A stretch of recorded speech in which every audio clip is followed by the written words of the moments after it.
হাদিস শাস্ত্র তথা ইলমে হাদিসের জগতে এক বিপুল বিস্ময়ের নাম ইমাম বুখারী রহমতুল্লাহি আলাই। বিশুদ্ধ হাদিস গ্রন্থ সহিহুল বুখারী তার জীবনের 16 বছরের অক্লান্ত পরিশ্রমের ফসল। তিনি ছিলেন প্রখর স্মৃতিশক্তি, গভীর জ্ঞান এবং অটুট সততার অধিকারী। ইমাম বুখারী রহমতুল্লাহি আলাই হাদিস শাস্ত্রের এক চিরন্তন কিংবদন্তি।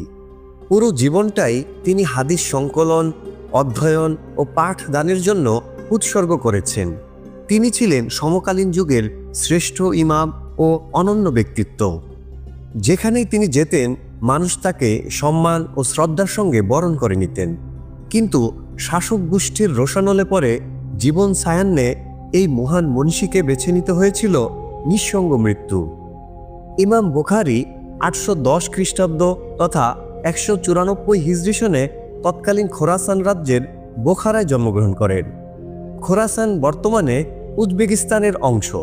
তার বয়স যখন 60 বছর, তখন ইরানের নিশাপুর শহরের মানুষ তাকে তাদের শহরে আমন্ত্রণ জানান। তারা ইমামের মুখ থেকে হাদিস শুনতে এবং সহিহ বুখারী সংকলনের গল্প জানতে আগ্রহ প্রকাশ করেন। তাদের আবদার রক্ষায় তিনি নিশাপুরে পৌঁছান। ইরানের নিশাপুরে তখন মুহাম্মদ ইবনে ইয়াহিয়া নামের একজন প্রখ্যাত আলেম হাদিসের দর্স দিতেন। তিনি ইমাম বুখারীকে সম্মান করতেন এবং তার ছাত্রদের বলেছিলেন, যাও এই মহান হাদিসবিদের কাছ থেকে জ্ঞান অর্জন করো। কিন্তু কিছুদিনের মধ্যেই ইমাম বুখারীর দর্সে ছাত্রদের ভিড় বাড়তে থাকে। নিশাপুরের অধিকাংশ ছাত্র তার মজলিসে গিয়ে যোগ দিতে শুরু করেন। এই জনপ্রিয়তা দেখে মুহাম্মদ ইবনে ইয়াহিয়ার মনে হিংসার সূচনা হয়। তখন মুসলিম বিশ্বে কোরআন মাখলুক বা সৃষ্ট কিনা এ নিয়ে তীব্র বিতর্ক চলছিল। এই বিতর্কের জেরে ইমাম আহমদ ইবনে হাম্বল সহ অনেক আলেম কারাবরণ ও নির্যাতন সহ্য করেছিলেন। মুহাম্মদ ইবনে ইয়াহিয়া এই সুযোগে ইমাম বুখারীর বিরুদ্ধে অভিযোগ তোলেন, তিনি কোরআন মাখলুক বলে স্বীকৃতি দিয়েছেন।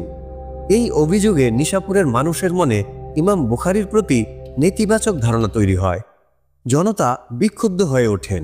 বিষয়টি নিশাপুরের গভর্নরের কাছে পৌঁছায়। তিনি উদ্ভূত পরিস্থিতির মুখে ইমাম বুখারীর কাছে ফরমান পাঠান যে, আপনাকে অবিলম্বে নিশাপুর ত্যাগ করতে হবে। আমি আমার শহরে কোনো বিতর্কিত ব্যক্তিকে আশ্রয় দিতে রাজি নই। ইমাম বুখারী তার আদর্শ ও সম্মানের সঙ্গে কখনো আপোষ করতে রাজি ছিলেন না।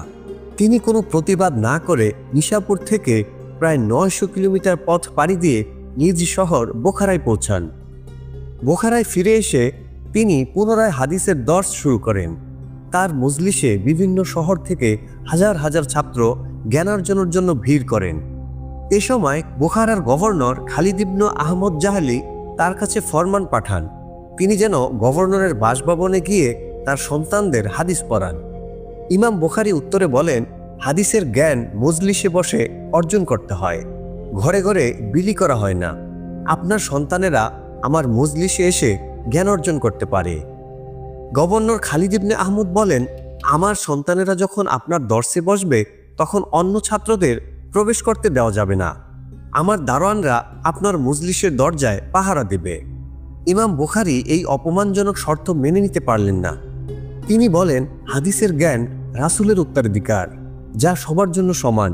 এখানে ধনী গরিবের কোনো পার্থক্য নেই। এমন জবাবে গভর্নর ক্ষুব্ধ হয়ে ফরমান জারি করেন, ইমাম বুখারীকে বোখারা ত্যাগ করতে হবে, অন্যথায় তাকে কারারুদ্ধ করা হবে। নিতান্তই বাধ্য হয়ে ইমাম বুখারী তার জন্মভূমি বোখারা ত্যাগ করেন। তখন তার একমাত্র সঙ্গী ছিলেন তার শিষ্য ইব্রাহিম ইবনে মাকিল। তারা অনিশ্চিত গন্তব্যের দিকে রওনা হন। এ সময় তিনি দোয়া করেন, হে আল্লাহ, পৃথিবী আমার জন্য সংকীর্ণ হয়ে গেছে, আমাকে তুমি তোমার কাছে তুলে নাও। অসুস্থ শরীর নিয়ে ইমাম বুখারী তার শিষ্য ইব্রাহিমের সঙ্গে যাত্রা শুরু করেন, কিন্তু ক্লান্তি ও অসুস্থতায় তিনি বেশি দূর এগোতে পারেননি। চলতে চলতে রাস্তার পাশে তিনি বসে পড়েন।